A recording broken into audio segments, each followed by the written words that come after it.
Go back! Keshav Mahanta Murdabad! বানপীড়িত অঞ্চলক সাহায্য প্রদান করে কেশব মাহাতো মুর্দাবাদ কেশব মাহাতো মুর্দাবাদ বানপীড়িত অঞ্চলক সাহায্য প্রদান করে বানপীড়িত অঞ্চলক সাহায্য প্রদান প্রতিরোধ করে প্রতিরোধ করে কেশব মাহাতো মুর্দাবাদ কেশব মাহাতো গো ব্যাক অসম সরকার হায় হায় जिला प्रशासन मुर्दाबाद माया जिला प्रशासन मुर्दाबाद Keshav Mahanta go back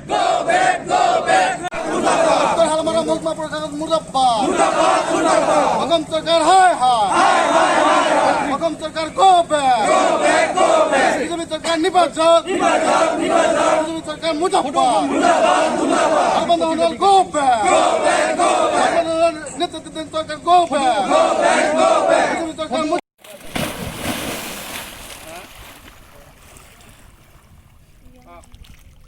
hello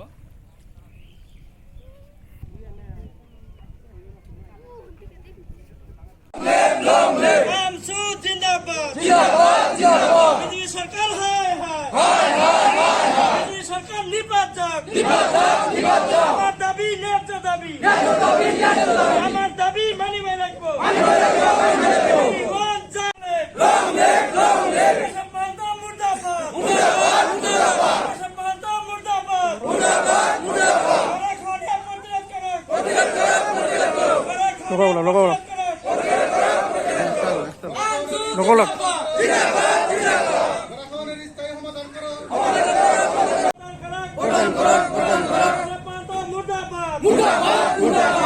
सरकार हाय हाय सरकार गो बैक স্থায়ীভাবে সমাধান করুক বৈজ্ঞানিক পদ্ধতিতে গণখণ্ড প্রতিরোধ করার ব্যবস্থা করুক জেলা প্রশাসন মুর্দাবাদ অসম সরকার হায় হায় বিজেপি সরকার গো ব্যাক বিজেপি সরকার মুর্দাবাদ আমার হয়েছে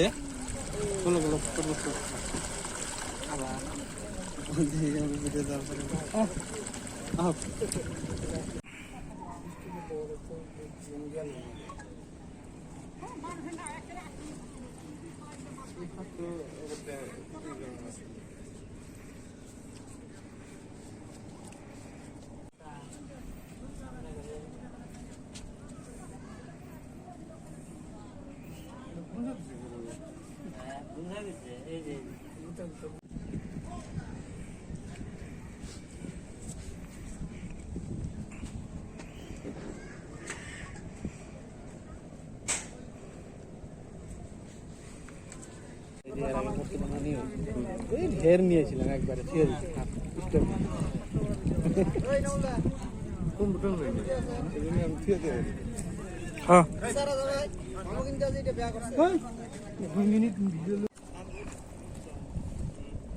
এবার না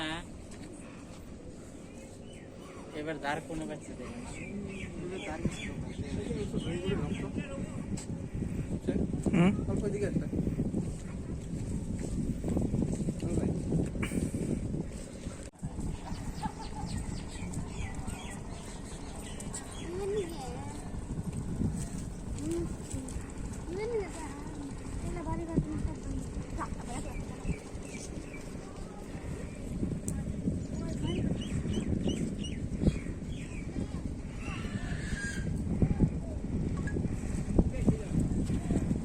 লাগছে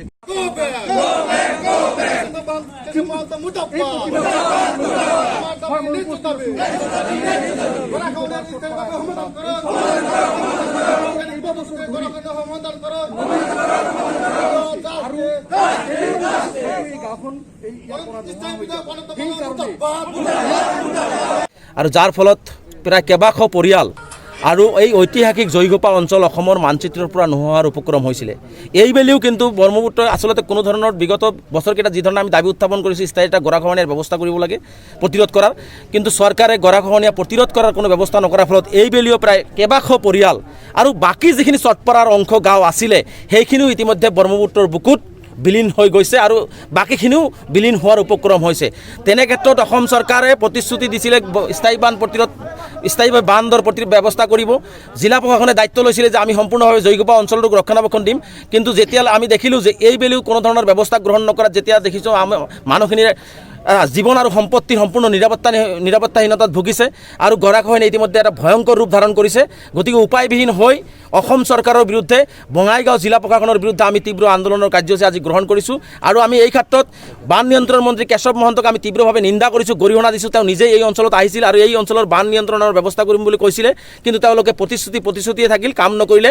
জিলা প্ৰশাসন, জিলা উপায়ুক্ত ডাঙৰীয়াই বাৰে বাৰে আগতেও কৈছিলে, এই জিলা উপায়ুক্ত অহাৰ আগতেও কৈছিলে যে এই জয়গোপা অঞ্চলত প্ৰতিৰোধৰ ব্যৱস্থা কৰা হ'ব, কিন্তু দুৰ্ভাগ্যৰ বিষয় ইমান ডাঙৰ এটা গৰাখহনীয়া কেইবাশ পৰিয়াল ইতিমধ্যে ব্ৰহ্মপুত্ৰই উটুৱাই লৈ যোৱাৰ পিছত এতিয়ালৈকে জিলা উপায়ুক্তৰ 1 মিনিট সময় হোৱা নাই বঙাইগাঁৱৰ এচি ৰুমৰ পৰা ওলাই আহি জয়গোপা অঞ্চলটোক এবাৰ পৰিদৰ্শন কৰি এই অঞ্চলটোক যে ৰক্ষণাবেক্ষণ দিব লাগে, এই অঞ্চলটোৰ যে এটা ঐতিহাসিক নাম আছে, এই অঞ্চলটোৰ যে অসমৰ মানচিত্ৰৰ পৰা গুচি গৈ আছে, তেনে জিলা উপায়ুক্ত ওলাই আহি এই অঞ্চলটো ৰক্ষণাবেক্ষণৰ কাৰণে বা বান্ধৰ কিছু ব্যৱস্থা কৰিবৰ কাৰণে এতিয়ালৈকে তেওঁলোকে সময় পোৱা নাই। এই ক্ষেত্ৰতো বঙাইগাঁও জিলা উপায়ুক্ত, বঙাইগাঁও জিলা প্ৰশাসন, অভয়পুৰী মহকুমা প্ৰশাসনক আমি তীব্ৰভাৱে নিন্দা কৰিছোঁ, গৰিহণা দিছোঁ। আৰু স্থানীয় বিধায়ক, আচলতে আমাৰ বাবে দুৰ্ভাগ্য, অসমৰ বিশেষকৈ অভয়পুৰী দক্ষিণ সমষ্টিৰ ৰাইজৰ বাবে আটাইতকৈ দুৰ্ভাগ্যৰ বিষয় এইটোৱে যে আমি এজন অকৰ্মণ্য অলগধ্য বিধায়ক আমি এজন নিৰ্বাচন কৰি দিছোঁ, যিয়ে এই অঞ্চলত আহি কয় যে 5,000 টকা মই দিম আৰু আপোনালোকে 500 টকাকৈ দি পেলাই বান্ধ নিৰ্মাণ কৰিম। বিধায়ক ডাঙৰীয়াক মই কৈছোঁ যে তেওঁৰ যদি টকাৰ অভাৱ হৈছে, পৰিয়াল চলাব পৰা নাই,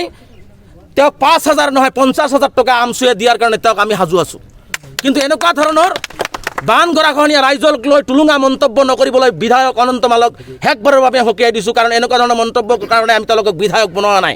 গতিকে অনন্ত মালক ডাঙৰীয়া যদি বিধায়ক পুঁজিৰ পৰা বান গৰাখহনীয়া ৰোধ কৰিবৰ ব্যৱস্থা কৰিব পৰা নাই, কিন্তু ৰাইজক লৈ টুলুঙা মন্তব্য দিবৰ অধিকাৰ তেওঁৰ কিন্তু নাই। গতিকে বিধায়ক ডাঙৰীয়াৰ এনে বক্তব্যক আমি তীব্ৰভাৱে নিন্দা কৰিছোঁ, গৰিহণা দিছোঁ। আৰু বিশেষকৈ মই অসম চৰকাৰ, বান নিয়ন্ত্ৰণ মন্ত্ৰী আৰু বঙাইগাঁও জিলা উপায়ুক্ত ডাঙৰীয়াক মই আহ্বান জনাইছোঁ যে অনতি বিলম্বে এই অঞ্চলটোক ৰক্ষণাবেক্ষণৰ কাৰণে সকলো ধৰণৰ ব্যৱস্থা গ্ৰহণ কৰক। আজি আমি বিক্ষোভ কাৰ্যসূচী সামাজিক দূৰত্ব বজাই ৰাখি কৰিছোঁ। অহা দিনবিলাকত কিন্তু ইয়াতকৈ আৰু ভয়াৱহ ঐতিহাসিক জয়গোপাক ৰক্ষণাবেক্ষণ দিয়াৰ ক্ষেত্ৰত আমচুৱে যিকোনো ধৰণৰ গণতান্ত্ৰিক আন্দোলন কৰিবলৈ সাজু আছে। গতিকে চৰকাৰে যদি কোনো ব্যৱস্থা গ্ৰহণ নকৰে, জিলা প্ৰশাসনে যদি কোনো ব্যৱস্থা গ্ৰহণ নকৰে, ইয়াতকৈ আৰু অধিক ভয়াৱহ গণতান্ত্ৰিক আন্দোলনৰ বাবে বঙাইগাঁও জিলা প্ৰশাসন আৰু অসম চৰকাৰক সাজু থাকিবৰ কাৰণে আমি সকীয়াই দিছোঁ। Abandonner Mutappa. Modi, go back. हमेशा राष्ट्रीय हमेशा हिसाब से गुना करो हमारे तभी नेचु तभी हमारे तभी money low we on justice